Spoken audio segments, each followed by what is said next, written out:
Brower.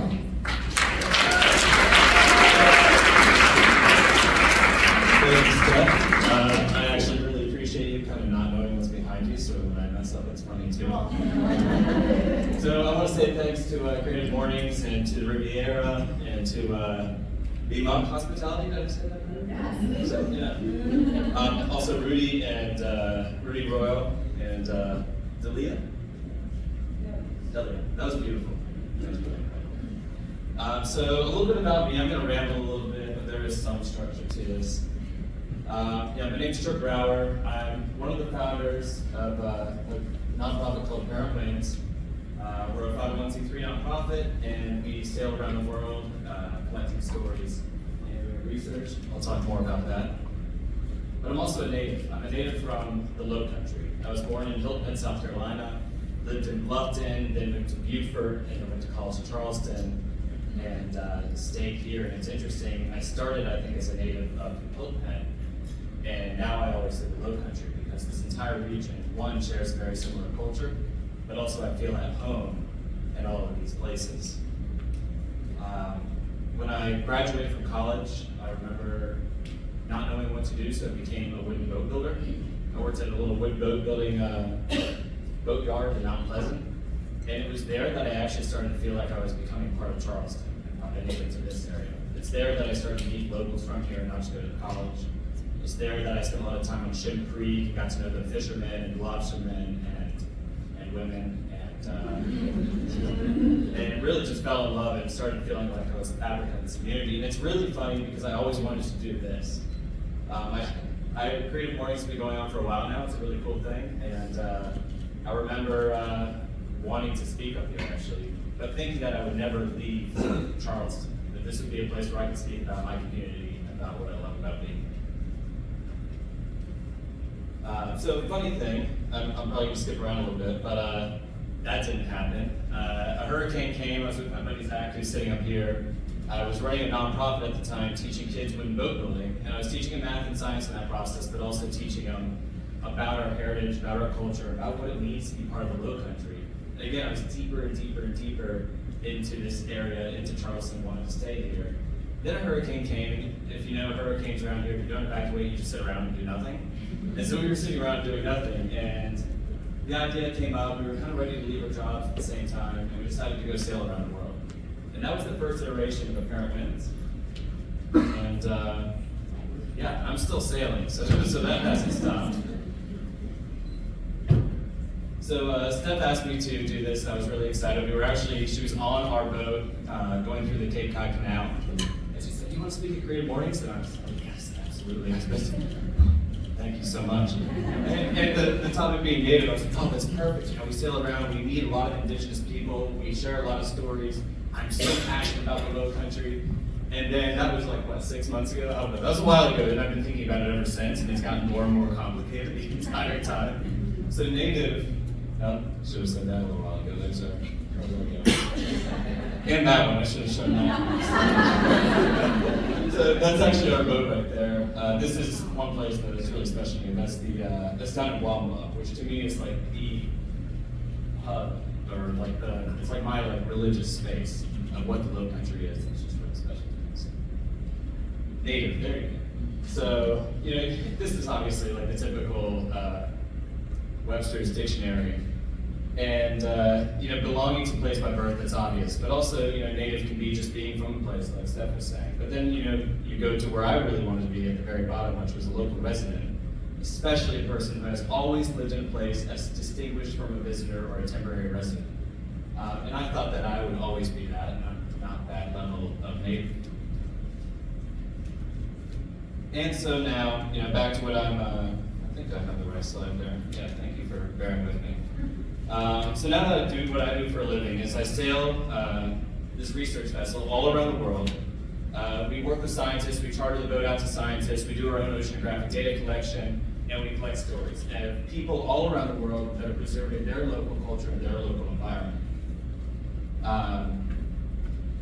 A lot of times, people are native, 9 times out of 10, but I'd say that one other person, out of that ratio, isn't. They're from somewhere completely different, but they did fall in love with the place that they're living in. They're following the place that we're filming them at. becoming a part of that place. And I think that's a really important thing when we think about native, is that sort of ability to become native to a place. I'm going to show a quick video of what our work looks like and kind of continue on from there, but we have a signal with Chris, so we do. Thank you, Chris. So this is just a little taste of what we do. And usually there's volume. Insane.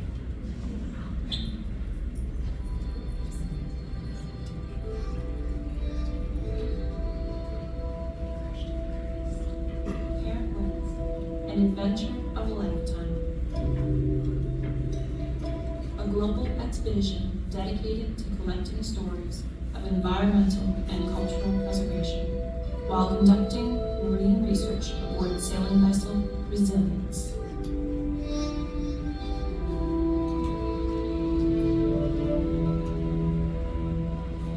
And she said, they're here to take your land. They're here to take your land. And she goes, you're going to have to protect our land because, we're not going to be able to stop this machine. You're protecting the whole ecosystem, and people forget how connected the ecosystem is. You can't just destroy an entire population of one species and not expect it to have repercussions on other species. I think that, just as we have forgotten how to relate to herring as sacred, we've also forgotten how to relate to each other as sacred. This is the wild, wild west. There was nobody enforcing anything, there was no monitoring anything, there was no management plans. I remember 30 years ago reading around words like conservation-based economy, and people kind of laughed at that, thinking that we would never get there. Our community kind of got fed up with that, and they said, go develop a water program, get our own women up there to make sure that we are implementing our stewardship responsibility. We go from place to place all around the world. That's a big part of our mission, is to go to places. We're trying to learn from those places, but with those places, we also are trying to learn from unique people. You learn to see the world from other people's perspectives. It all goes back to my parents and the way they raised me. To live off the land, it's respected. Show respect to God. So if people care about other species that inspire them or they relate to, they love or appreciate for any reason, that naturally translates into having a responsibility to protect them. Only take what you need. We've always lived by that, and that's why we're still here. We're there to teach young people what we've done for thousands of years and how to take care of their rights. And the elders always teach us, what we have here is not ours, it belongs to each generation. That connection of natural resources and wilderness and humanity. And there's such a strong conversation of how to balance those and find that, strike that balance between industries and preservation.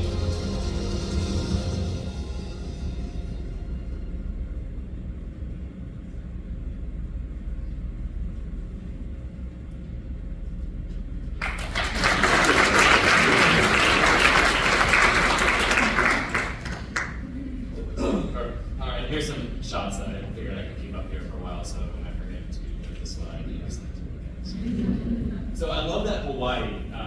Back to Hawaii. I spent 6 months there. Our circumnavigation that I started with Zach ended up getting sort of steered a different direction because of COVID. Ended up in Hawaii and then went up to Alaska, but Hawaii I was there for 6 months, and it's perfect that Hawaii, that chapter picked this.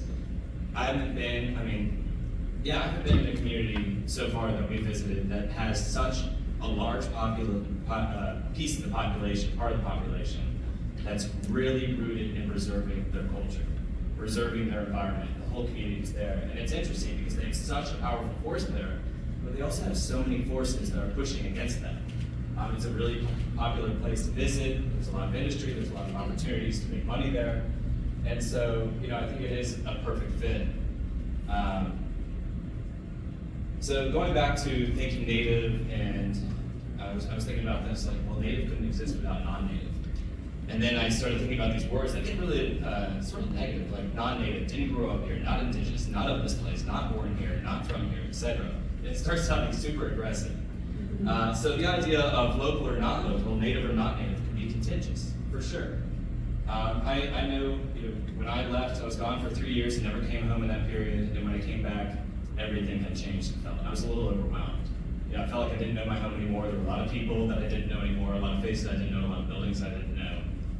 And going back to what Steffi was talking about, I'm totally off this script, I don't even know what's next. But going back to what Steffi said is what I really wanted to kind of talk about and think about, and sort of a prompt for all of this, is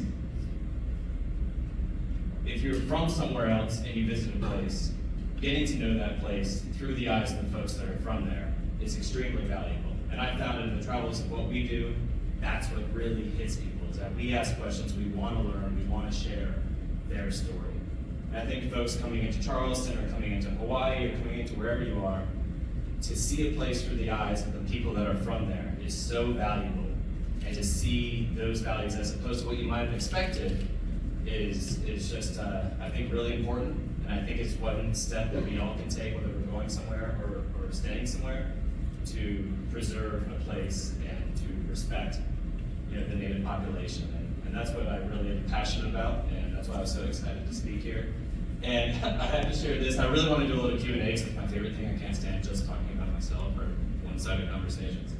But I was making PowerPoint, which I also don't really like.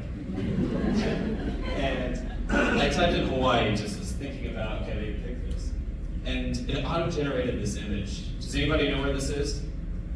It's not Hawaii. It's Bora Bora. So it goes back to the images that we might have in place or expectations that we push on a place versus how people actually feel about where they're from is extremely important. So don't be like that. Do I have another slide after this? Yeah, our information. So I would love to do Q&A though, and talk a little bit more about, I didn't talk much about our expedition. Obviously, that's what I love to do. I do it every day, 7 days a week, all year long. So does anybody have anything they want to share about Native or even about